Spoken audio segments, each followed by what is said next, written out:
world and welcome to RobotC for Dummies. In this series of videos, I'll be showing you all on how to program in RobotC, and I'll also be including a graphical demonstration on how the robot works in a virtual world.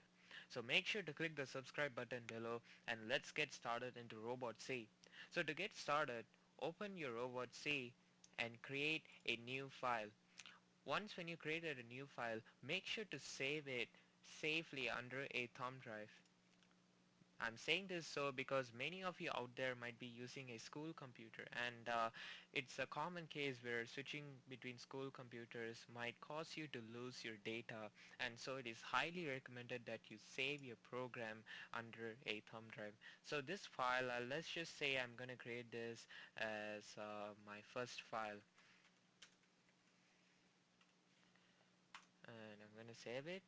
And once when I created a new file, this would be the standard template that RobotC gives to everyone, and so many people would be confused on how do I actually start programming.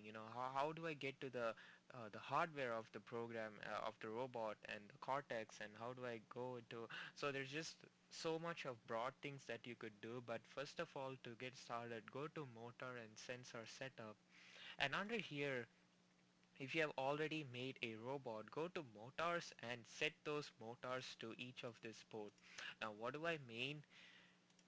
Under a standard cortex has a motor port from 1 to 10, and similarly RobotC has given you the ports 1 to 10, and you could set your motors here to the type of motor that you have, how you want it to spin, and the encoder that you attach to that particular motor, and so on and so forth, and you could set that to up to 10 ports.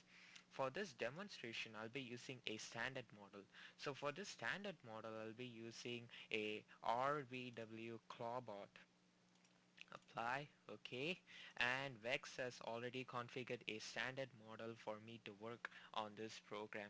Now once when I have this all done, you might be asking, how do I program? How I don't even know coding, or there might be many of you who are watching this who might not know programming. RobotC literally explicitly gives all the program to you.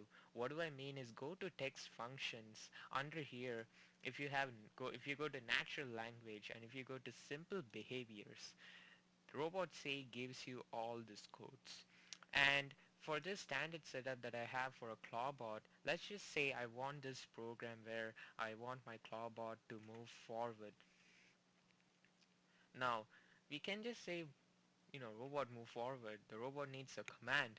So for under this command, I want my robot to move forward for 500 degrees and at a speed of 127. Similarly, I just don't want my robot to move forward.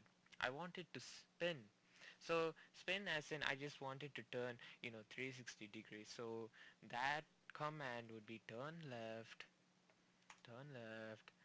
and turn left would be a 550 degrees at a speed of 127. Some of you might be like, oh my god, I want it to turn 360 degrees, why should it be 550? Experiment, people, because once when you build a robot, you never know how much of revolutions it actually turns. You have to experiment and see what's your desired value that you want to set in the program. So, but in this case, I want my robot to spin and I want it to come back to its initial position. So that would be, once when it turns, it's gonna come back for 500 degrees and 127. Now this is a common error that even I make. Don't forget to include a semicolon at the end of all this. Compile the program, download. It's gonna run my program, and here you go. So under this sensing, I'm gonna start my activity, and if you could see, let me just click onto the top view, and once when I click play, my robot is gonna move forward, it's gonna turn, and it's gonna come back to its initial location. So that's one successful program that I've shown you guys.